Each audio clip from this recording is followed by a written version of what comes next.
In this week's video, we'll cover a signal that has produced a remarkably consistent reaction in the stock market. We'll kick off the video with the moving average cluster roadmap that we originally covered in these videos back on January 11th. It's probably fair to say the present day chart in the center of your screen as of the close on Friday, April 5th continues to distance itself from a probability perspective relative to the bearish cases that we covered back in early to mid-January. And we noted back in January when the S&P 500 was below the moving average cluster that what we'd like to see is to have the market clear the cluster, clear the 200-day moving average, which is shown in orange here, and then consolidate above the 200-day. Clear it, consolidate above it, clear it, consolidate above it. Clear it in a convincing manner. Eventually, we get some consolidation here for several weeks. Based on the facts that we have in hand on Friday, April 5th, we can unequivocally say the present-day chart looks more like these bullish cases relative to the bearish cases that we've been covering for several months. You can even make an argument that the S&P 500 has established an uptrend above the moving average cluster. We get a high, a retest of the cluster, a higher high, a higher low, and on Friday we made a higher high. As we noted several weeks ago, sometimes the point of an original plunge can act as resistance. You can see we broke above the line here in February and then gave it back in somewhat of a retest. We're back in the same area. Here's a plunge that started here, and the original plunge starts here. So it's possible, even under bullish circumstances, that the market could have some type of give back, either in this area here or this area here. Give backs are 100% normal and to be expected. This is a weekly chart of the S&P 500 in October of 2007. We'll start with this historical example and then tie all of the concepts into the present day or early April of 2019. This is MACD, the same weekly MACD that we used a few weeks ago in a NASDAQ video. From a probability perspective, when we get this cross here, but we're above the zero line, it's telling us mathematically to treat this as a counter trend move within the context of an ongoing bullish trend. That's exactly what happened here. We came down and then we made a higher high. The fact that black MACD is coming near the zero line here tells us that our trend is waning and we should be paying closer attention. But during this counter trend move here, black MACD never crosses below the zero line. If we fast forward to mid-January 2008, the odds start to shift here and it starts to become more concerning.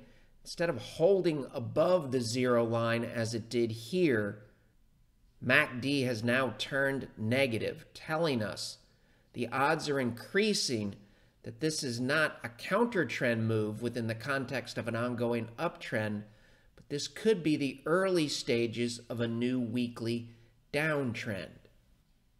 We've covered this counter trend move here on daily charts several times over the past few months. You might remember that this counter trend move within the context of an existing downtrend failed miserably at a downward sloping and red 200-day moving average. Was weekly MACD helpful in this instance? The answer is absolutely positively yes. We get the bull cross here, but it occurs below the center line, telling us from a probability perspective, until proven otherwise, this should be treated as a counter trend move within the context of an existing and ongoing downtrend. MACD never recaptures the zero line during this multiple week counter trend move in 2008. And from this point here, That turned out to be helpful because had we thrown all caution to the wind here, we would have experienced an additional decline from this point here of almost 53%. That's why it's extremely important to take somewhat of a skeptical approach when we have weak market profiles. This is a strong counter trend move here, and it would have been very, very easy to say, see, the market always comes back. Like any indicator, weekly MACD helps with probabilities, which is quite a bit different than certainties. But in this case, it turned out to be extremely helpful.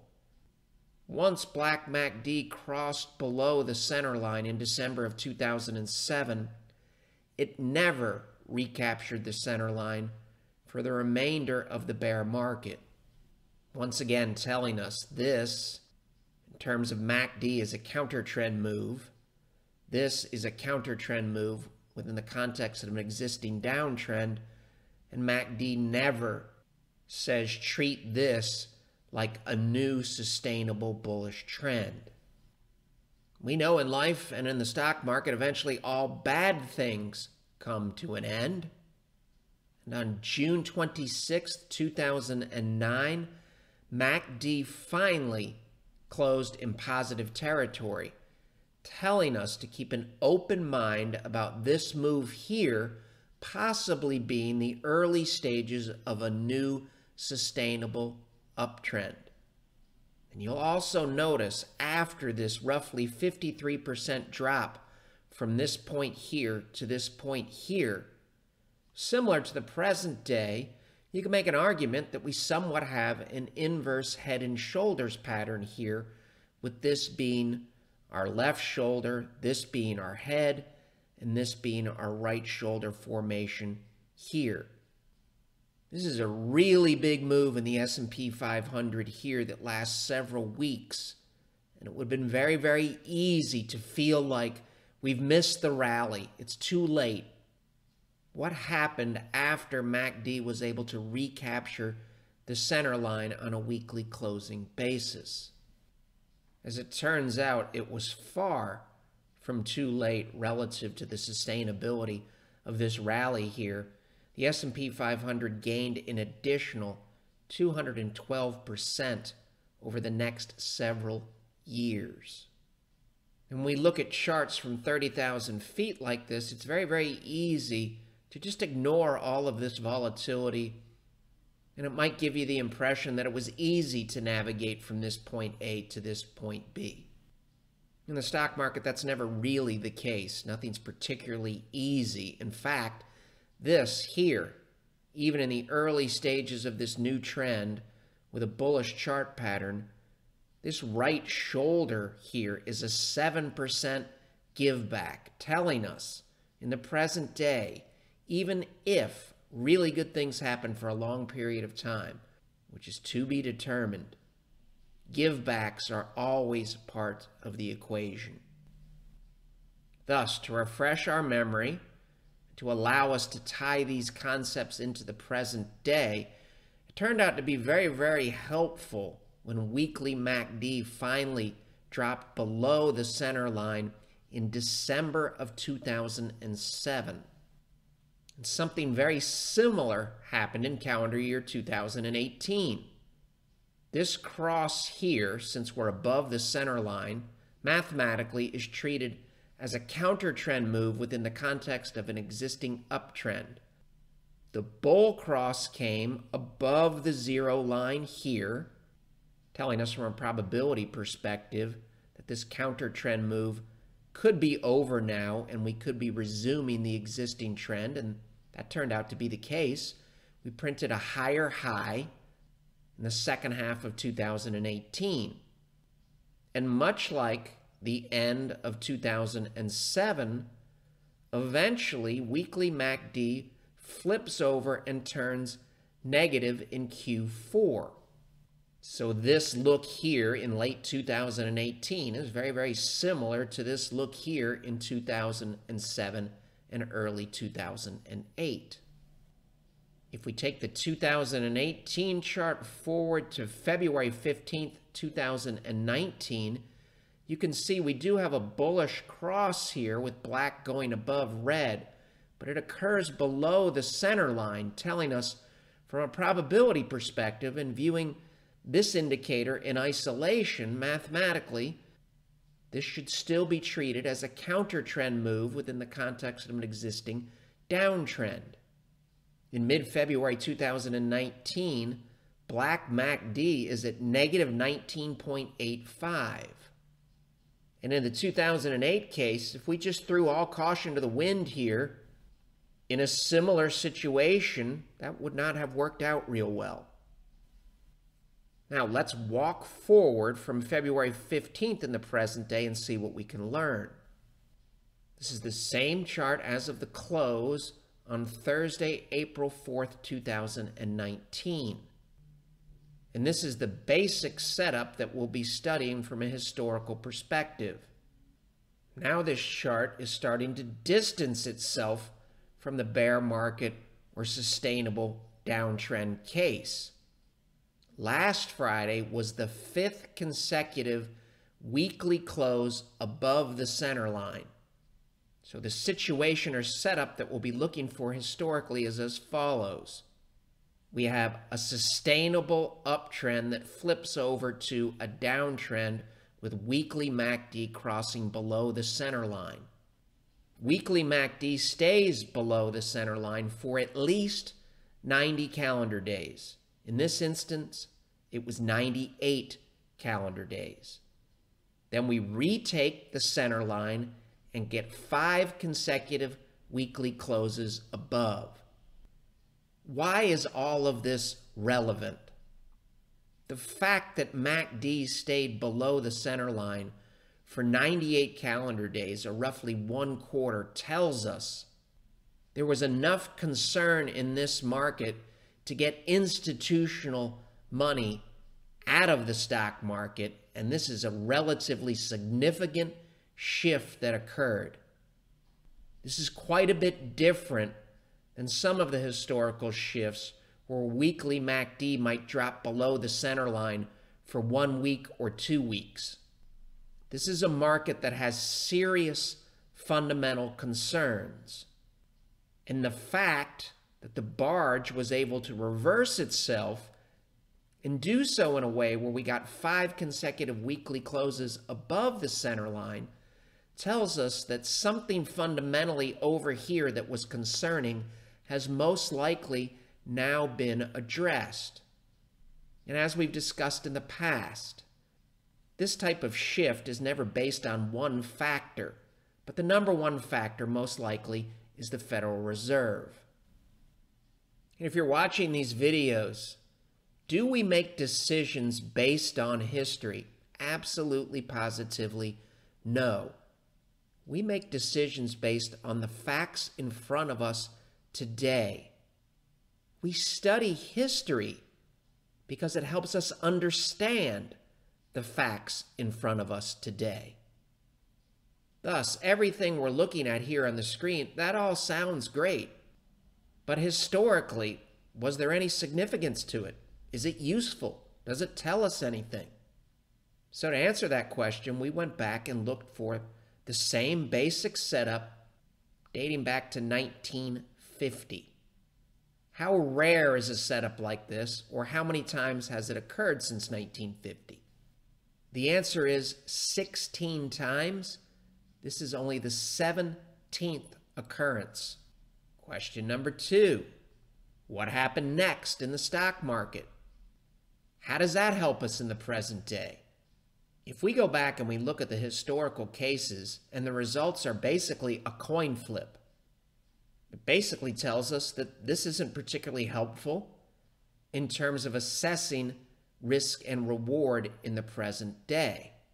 So first, we'll walk through a handful of anecdotal cases, and then we'll look at all 16 cases to answer this question here. It's extremely important to note, we're going back to 1950 and looking for every single case. We're not cherry-picking a handful of cases here. Every case had to meet this criteria. MACD, weekly MACD, is above the center line, turns negative, stays below the center line for at least 90 calendar days, recaptures the center line, and has to stay above it for 5 consecutive weekly closes, which is exactly what occurred in the present day between late 2018 and basically the end of Q1 2019. And if you look here, you may have noticed we get a big decline and then something that looks a little bit like the present day. Here's your big and deeper left shoulder. Here's your head with a plunge. This is possibly your right shoulder here, and it's more muted and shallow than this formation here. And I might add, the chart pattern has basically nothing to do with our approach. It simply gives us some insight into the psychology of market participants at this point. So after this big V move here off of the low, it would have been very, very easy to say, it doesn't matter if MACD's recaptured the center line. It's too late. We've missed it. What happened next? From the "it's too late, we missed it" point here, the S&P 500 literally doubled, representing a 100% gain from point A to point B, and that does not include the move off of the low. That's the additional gain. And why is this relevant? Because the setup that we have down here is similar to the setup that went into the history books on March 29th, 2019. Basically the same situation here. January 11th, 1963, our setup. MACD turns negative, stays below the center line for at least 90 calendar days, recaptures the center line, and closes above it for 5 consecutive weeks. It would have been very, very easy to feel like the rally must be coming to an end here. What happened next? The S&P 500 rallied for roughly 2.5 years from point A here and tacked on an additional 39%. Similar situation, October 8th, 1982. Weekly MACD goes negative, stays below the center line for at least 90 days, recaptures the center line for 5 consecutive weeks. Why is that important? It speaks to a more sustainable shift. Again, if you study history, you can find little blips on the radar where the market appears to turn for 1 or 2 weeks, but why does it turn back down? Because the institutions are selling into strength. The fact that we have 5 consecutive weekly closes above the center line tells us the institutions at this point, thus far, on October 8th, 1982, are not selling into strength. This is the same basic setup that we have in the present day. This is a huge move here. Was it too late to participate? The answer is absolutely, positively no. This was the early stages of a secular move that lasted 18 years. The S&P 500 tacked on an additional, above and beyond this move off the low, the additional move was over 1,000%. Similar situation here, June 6, 2003, we get the 5th consecutive weekly close above the center line. This is a gigantic move here. It would have been very, very easy to feel like it's too late. In this case, it wasn't too late. The market rallied for several years and tacked on an additional 58%. Here's the same basic setup in the present day as of April 4th, 2019. Barring unforeseen circumstances, on Friday, the S&P 500 most likely will print the 6th consecutive weekly close above the center line. We said it happened 16 times, so the anecdotal cases really don't tell us a whole lot. We have to know what happened in every single case. for our approach and our time frame, when the observable evidence starts to improve and this starts to look like a sustainable uptrend, and as long as that's the case, then we want to try to let our accounts swing and stay with the uptrend. In the 16 similar cases, this is the 17th case in 2019, the market did not shoot straight up in the short run. Some of the cases had some normal give back and some ebbs and flows. However, looking out 2 years, every single case was higher, with the worst return being roughly 9%. 16 out of 16 cases were higher, the end of 2 years, with the average gain being almost 30%, the median gain being roughly 27%. 1 year out, 94% of the 16 cases were positive, average and median gain between 15 and 16%. 3 years out, we have one case in the red, and it's basically flat. The average gain was 41.5%. The median gain roughly 35%. Simply telling us to keep an open mind about the possibility of much better than expected outcomes in the years ahead. I can't emphasize enough, this move here has absolutely positively nothing to do with how we have managed our accounts over the past few weeks, and it will have absolutely positively nothing to do with how we manage them in the weeks ahead. Understanding what this setup meant historically and the probabilities helps us stay with the trend as long as the data allows. If the data deteriorates in the present day, this will have absolutely nothing to do with how we manage our accounts going forward. It's simply a reference point to understand what this meant historically. If we don't take the time to do this, it's very, very difficult to understand whether this is relevant or irrelevant. This column here tells us historically it's been relevant. 2019 and the subsequent years will follow their own path, and we will continue to take it day by day. Let's talk a little bit about risk management. Let's assume in December, when the Dow and S&P 500 are posting their worst December since 1931, and the NASDAQ is posting its worst December on record, that we just decide to hold our nose and look the other way and hope everything's going to be fine. Well, that basically would have been the same thing as holding your nose and looking the other way and hoping that everything would be fine here. Everything was not fine here. This is extremely important. We get this question a lot. Why are you comparing the present day to bear markets? You could have said the same thing here. Why are you comparing the present day to bear markets? Because this is a lower high relative to the high that was made in October of 2007.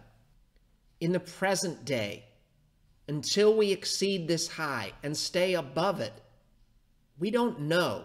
It's possible we'll look back and this will be the high that everybody studies in the future. How could that be? It's no different than this counter trend move here. No one studies this as a major peak in the stock market. This is your major peak back here. So while the probabilities in the present day are favorable, in the stock market, we're never out of the woods. And until this high is exceeded and we hold above it in a sustained and convincing manner, there's no market law that says this is the low. And after a move like this, it's very, very easy to forget what happened here. And it's also very, very easy to get into a mode that says, see, buy and hold is the way to go. There's nothing wrong with buy and hold. But we have to remember what that entails from a historical perspective. if this turns out to be a major high, and that's not what the probabilities tell us today. The data has improved tremendously from this point here, and we've covered one example of that in weekly MACD. Weekly MACD has even improved from mid-February. Here, we're below the center line. Now we're above the center line, and we've closed above it for 5 consecutive weeks, and we're knocking on the door of week number 6. Historically, in the stock market, if it's happened before, it can happen again. How bad could things get relative to this low? If this is our major peak, and until we exceed it, this is your line in the sand. And until we exceed this high, nobody knows if this is a bear market rally or a new sustainable uptrend. If we put the drawdown that occurred, this is real world stuff, in the S&P 500 in 1962, not only would we exceed this low, but we would blow it out of the water. The S&P 500 would drop down near 2,100. Could it get worse? History says absolutely positively yes. This is the peak to trough drawdown in the S&P 500 on a closing basis in 1987. If we experienced a similar decline from this peak here, the S&P 500 would bottom somewhere around 1950. I can't get any worse than that, can it? History says it can get a lot worse. If we experience the same drawdown that investors experienced in the dot-com bust bear market, we would drop below 1,500 on the S&P 500 relative to this peak.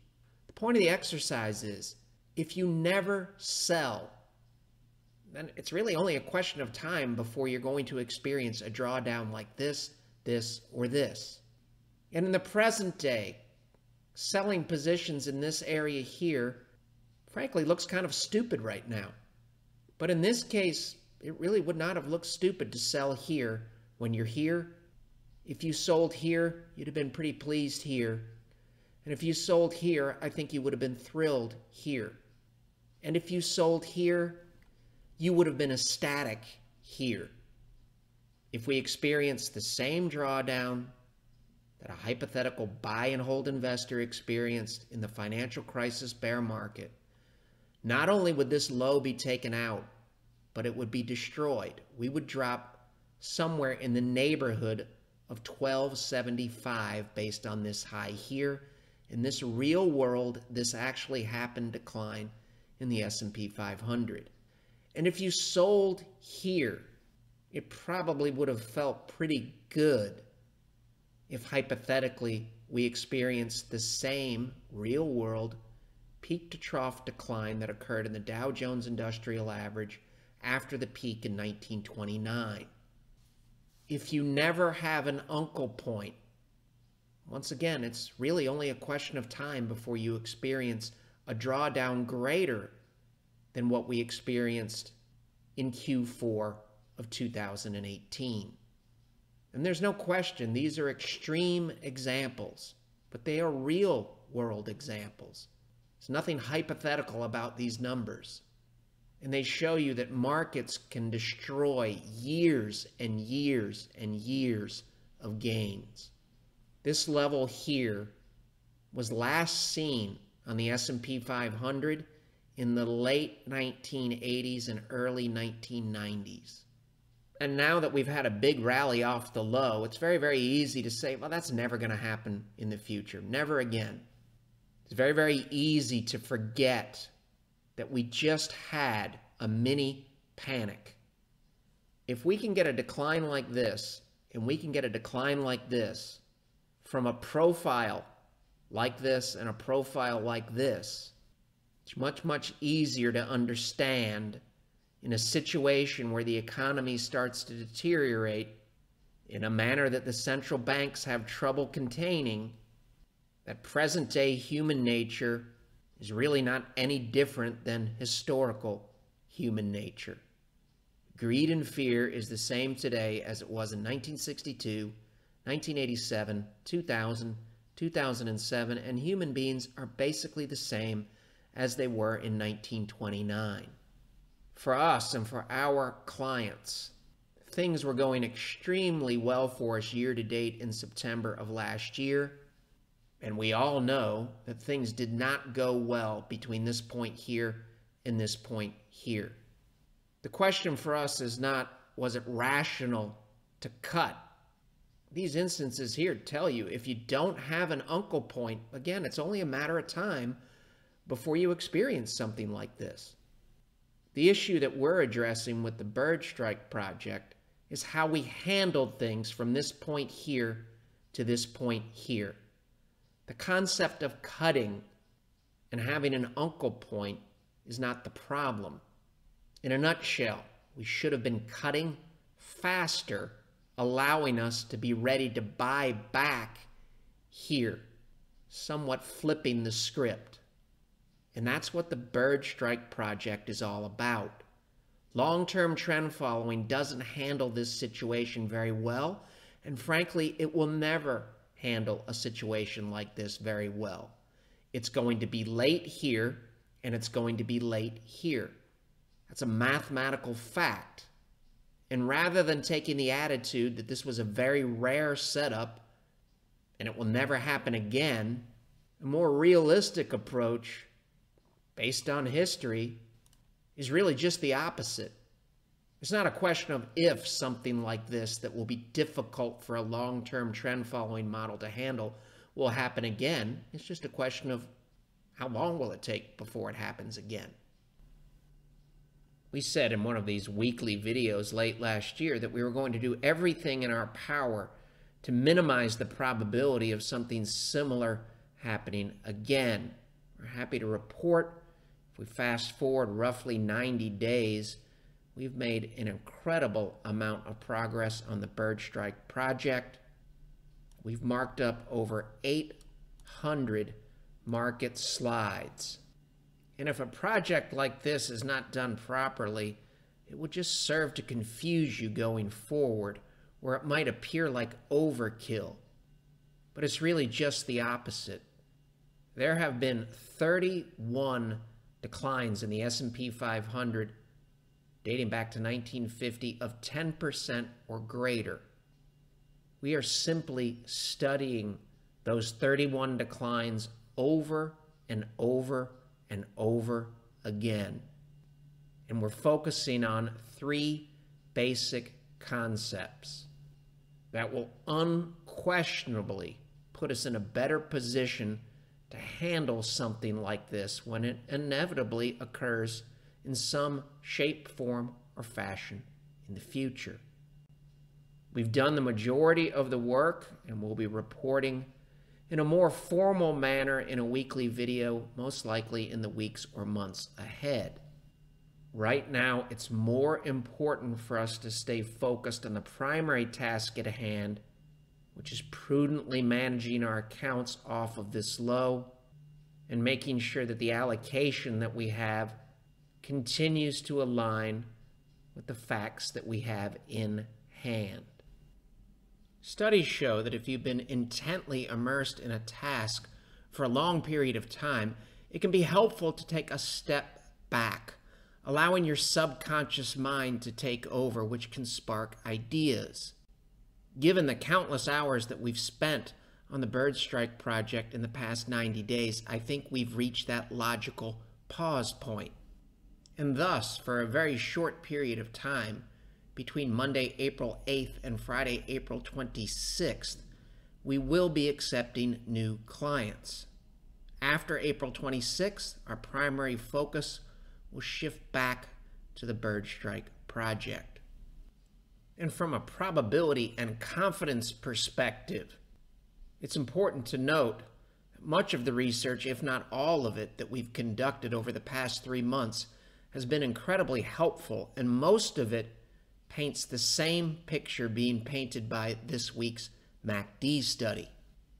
Back on January 5th, when I believe we took our second scale in back into the equity markets, we noted using this slide from a January 5th video that the market was starting to tip its hand a little bit, telling us to be open to signs of a bottoming process.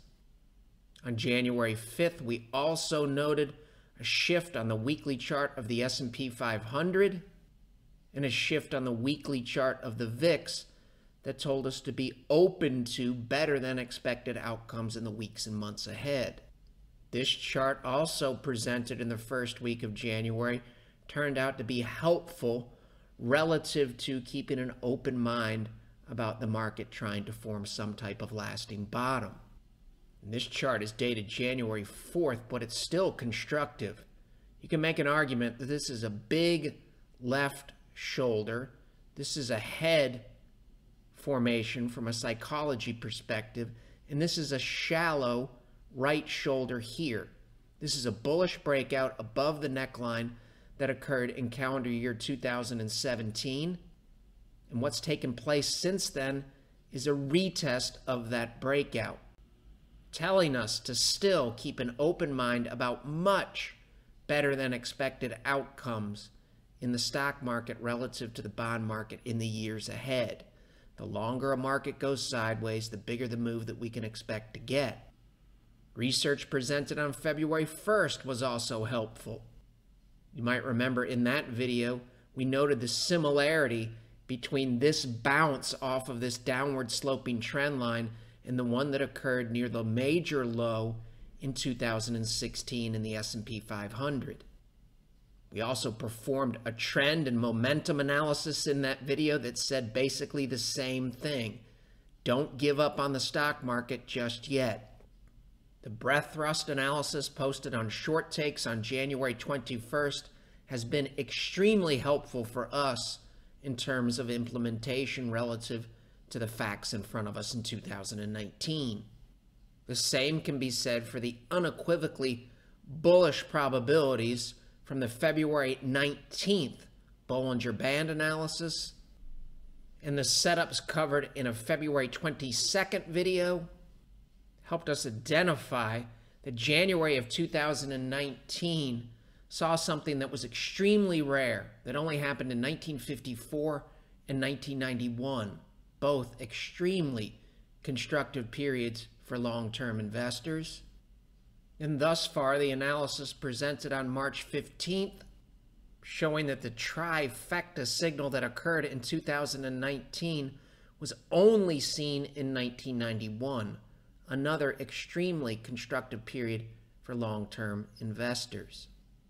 And last week, we covered a similar MACD weekly setup that's only occurred 15 times in the last 42 years, helping us keep an open mind about better than expected outcomes in the tech-laden NASDAQ in the weeks, months, and years ahead. And if we double back to last week's yield curve analysis, it's interesting to note in the table that we covered last week that featured 6 cases that were similar to 2019.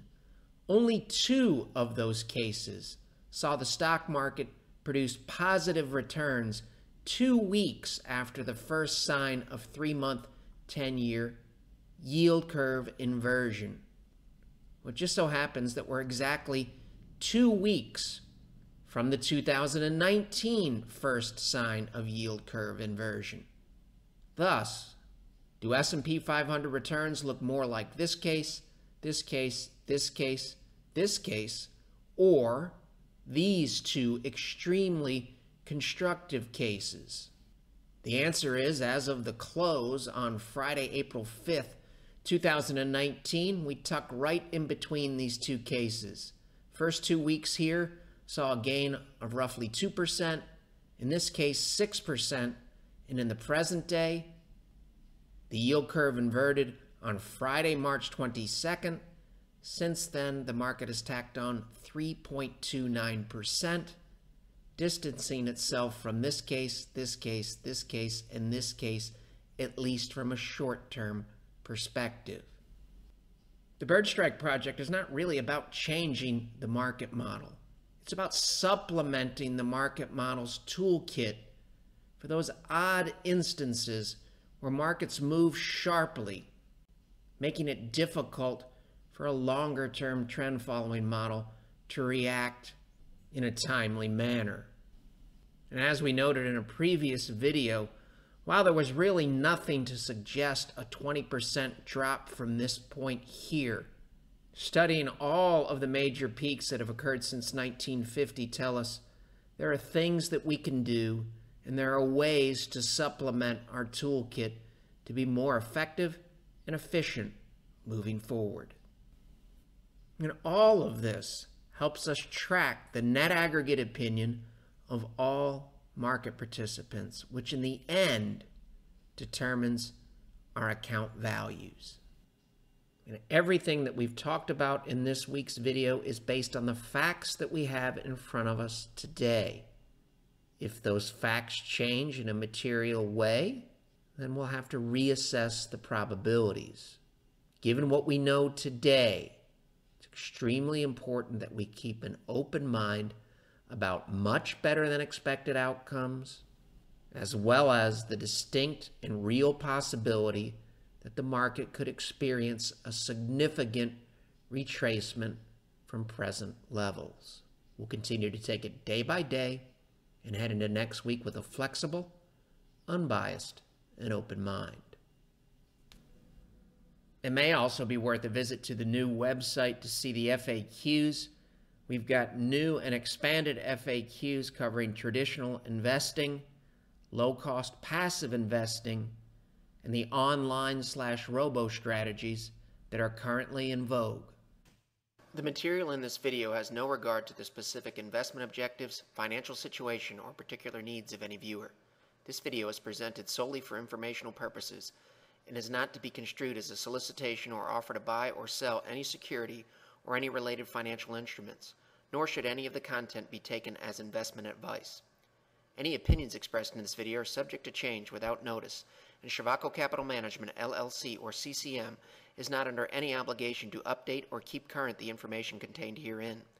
CCM and its respective officers and associates or clients may have an interest in the securities or derivatives of any entities referred to in this material. CCM accepts no liability whatsoever for any loss or damage of any kind arising out of the use of all or any part of this material. We recommend that you consult with a licensed and qualified professional before making any investment decision.